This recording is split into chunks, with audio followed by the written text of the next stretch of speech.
Good morning. একটা নতুন ব্লগে তোমাদের স্বাগত। আশা করি তোমরা ভালো আছো, সুস্থ আছো। আমরাও ভালো আছি। তো পায়েল এখন এখানে ফিজিওথেরাপি করছে। পায়েলের দাদা এসেছে ফিজিওথেরাপি করতে। আর এখানে এই যে চা করলাম, এই চা করেছি জয়ন্তবাবু আর আমি আজকে শুধু চা খেলাম। ও বললো আজকে আর কোনো ব্রেকফাস্ট করতে হবে না, আজকে আর কোনো ব্রেকফাস্ট হয়নি, জানি না বাইরে কি খাবে। তো আপাতত বেরিয়েছে, কাজেই গেছে। তো আজকে সকাল সকালই বেরোতে হবে আর কি। তো আজকে একটু রান্নাও বসিয়ে দিয়েছে এখন, কারণ যেহেতু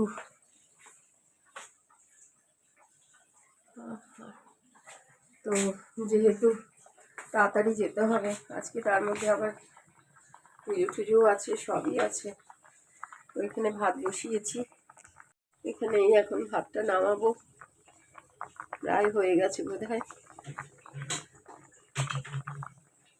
আর এখানে একটু ডাল বসিয়েছি, একবারে কড়াইতেই বসিয়ে দিলাম মুগ ডাল। ওই মুগ ডাল বানাবো আজকে। তো এখন কাজে বসেছি প্রত্যেক দিনের মতনই। তো আমার শিফট এখন একটু এগিয়ে এসেছে। আজকে পায়েলের ব্রেকফাস্টে আছে দুধ আর চকোস। তো এখন তিতের ডাল হচ্ছে, এর মধ্যে কি কি দিয়েছো? আদা বাটা দিয়েছে, এখন ঘি দিচ্ছে। এখন অনেকদিন তিতার ডাল খাই না বলে আজকে বায়না করেছি তিতার ডাল খাবো। একটু ঘি দিলে ভালো হয় আর কি, ওই জন্যই একটুখানি ঘি দিচ্ছি। না তো ঘি খুব একটা খাওয়া আমরা ঘি খাওয়া ভালো, বাটার খাওয়া ভালো না।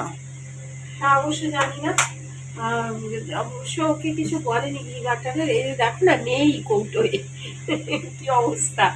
অনেকদিন আগে আনা হয়েছিল, সেই রয়ে গেছে। এর মধ্যে তেজপাতা দিয়েছো? সর্ষে, তেজপাতা, রাঁধুনি, আদা বাটা।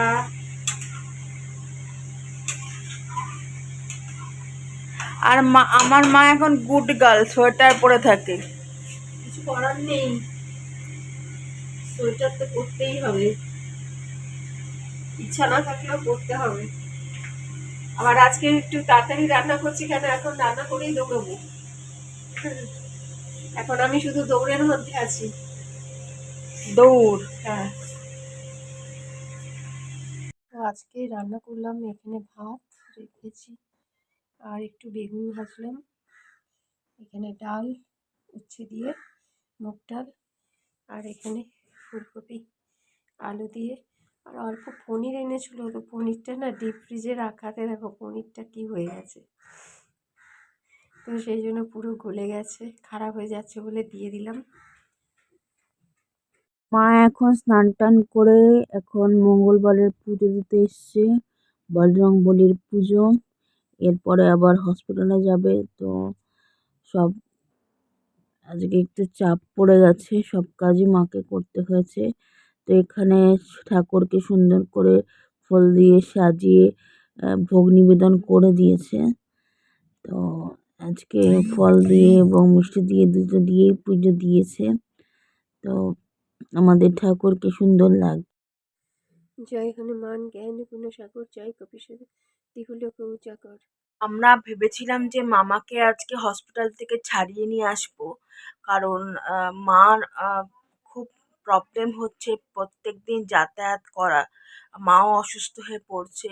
বাট আজকে মা মানে যেতে যেতে হসপিটালে ডাক্তার, বড় ডাক্তার যে দেখছে মামাকে, সে চলে গেছিল, বেরিয়ে গেছিল।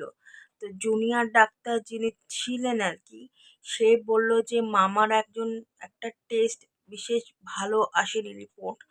তো আর একটু কিডনি সমস্যাও দেখা দিচ্ছে, তার জন্য একটা বড় নেফ্রোলজিস্ট সাজেস্ট করছেন ওনারা, নেফ্রোলজিস্ট দেখাতে বলছেন ওনারা।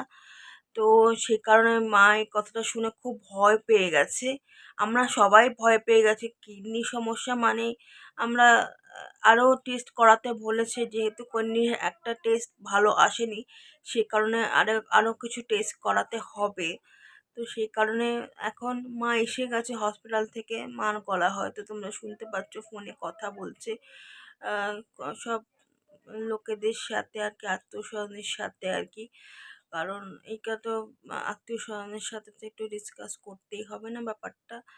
তো এই হচ্ছে ব্যাপার, যে ডাক্তার বলকে ফার্স্ট আওয়ারেই মা হসপিটালে যাবে, বড় ডাক্তারবাবুর সাথে কথা বলতে, তারপরে ডিসিশন নেবে কি করবে নেক্সট, যে হসপিটালে রাখবে কি না, আর নাকি বাড়িতে। কারণ মানে আহ, এটা তো একটা লং ট্রিটমেন্ট একটা। তো কি কি এরপরে কি কি স্টেপ আমরা নেব, বা কোন ডাক্তার, তোমরা যদি কোনো নেফ্রোলজিস্ট তোমাদের জানা থাকে তোমরা সাজেশন দিতে পারো, তাহলে আমরা সেটা জানা, মানে সেই ডাক্তারের সাথে আমরা আহ, পরামর্শ নেব আর কি। কারণ ওকে তো সুস্থ করতেই হবে না। তো এইটুকুই, আজকের মতো ভিডিওটা এখানেই শেষ করছি। তো আরেকটা ভিডিও নিয়ে নেক্সট দিন তোমাদের সাথে দেখা হচ্ছে। টাটা।